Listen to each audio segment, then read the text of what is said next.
Hello everyone, welcome to F K Gyani YouTuber. इस video के अंदर हम देखने वाले हैं CSS3 एनिमेशन प्रॉपर्टी के बारे में कि किस तरीके से CSS3 एनिमेशन काम करता है। तो इस वीडियो के अंदर मैं आपको थियोरेटिकल कॉन्सेप्ट समझाने वाला हूं कि किस तरीके से एनिमेशन काम करता है। तो इस वीडियो के अंदर हम देखते हैं कि एनिमेशन यानी कि CSS3 एनिमेशन काम कैसे करता है।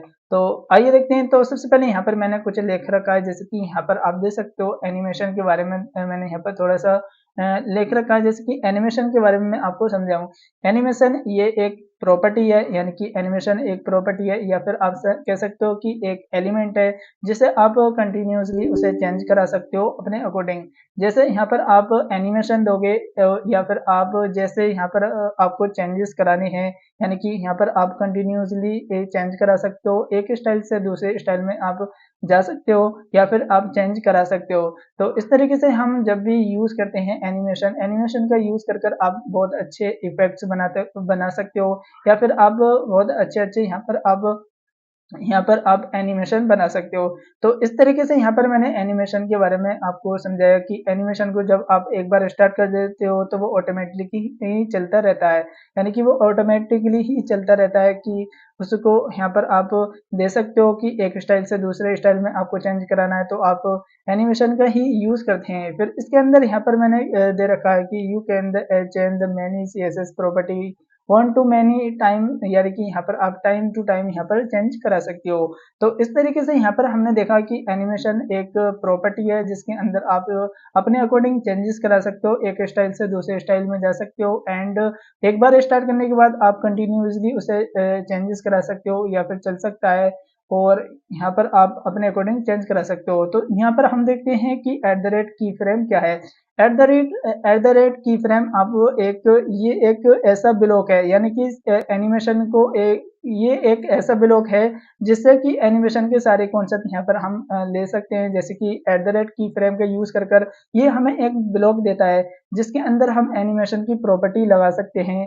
जैसे कि यहाँ पर आप देख सकते हो कि एनिमेशन का नाम क्या देना होता है, एनिमेशन का यहाँ पर हमें नाम देना होता है एट द रेट की फ्रेम के अंदर। फिर उसके बाद एनिमेशन फिल का मतलब मैं यहाँ पर आपको समझा सकता हूँ, जैसे कि आपको कुछ फिल कराना है या फिर आपको कलर को फिल कराना है टाइम टू टाइम, यहाँ पर आपको नेक्स्ट कलर फिल कराने हैं तो आप एनिमेशन फिल मोड का यहाँ पर आप यूज कर सकते हो। तो इस तरीके से यहाँ पर हम एनिमेशन का यहाँ पर यूज कर सकते हैं। फिर हमारा थर्ड आया था animation timing function. Animation timing function का मैं यहाँ पर आपको समझाऊं कि एनिमेशन टाइमिंग फंक्शन क्या होता है। जैसे कि यहाँ पर आपको टाइम टू टाइम यहाँ पर आपको चेंजेस लगाने हैं या फिर आपको टाइम देना है कि किस टाइम तक आपको इसे फंक्शन को चला मतलब रहना है। तो इस तरीके से यहाँ पर आप एनिमेशन टाइमिंग दे सकते हो। और इस तरीके से यहाँ पर आप देख सकते हो fourth is animation direction. Animation direction का मतलब है यहाँ पर आपको किस डायरेक्शन में चलाना है या फिर आपको रिवर्स में चलाना है। तो इस तरीके से यहाँ पर आप यूज कर सकते हो कि आपको किस डायरेक्शन में चलाना है, जैसे कि लेफ्ट चलाना है, राइट चलाना है, टॉप बॉटम, इस तरीके से यहाँ पर आप डायरेक्शन दे सकते हो। फिर आ जाता है हमारा एनिमेशन इटरेशन काउंट। इसका मतलब यहाँ पर मैं आपको समझाऊं कि किस तरीके से यहाँ पर एनिमेशन इटरेशन काउंट का मतलब होता है कि आप किस टाइप तक मतलब किस टाइप में घुमाना है, यानी कि किस डायरेक्शन में इसे भी घुमाना होता है और या फिर आपको नॉर्मल घुमाना है या फिर आपको फास्ट घुमाना है। तो इस तरीके से हम यहाँ पर इटरेशन काउंट का यूज करते हैं। फिर यहाँ पर हमारा आ जाता है एनिमेशन डिले।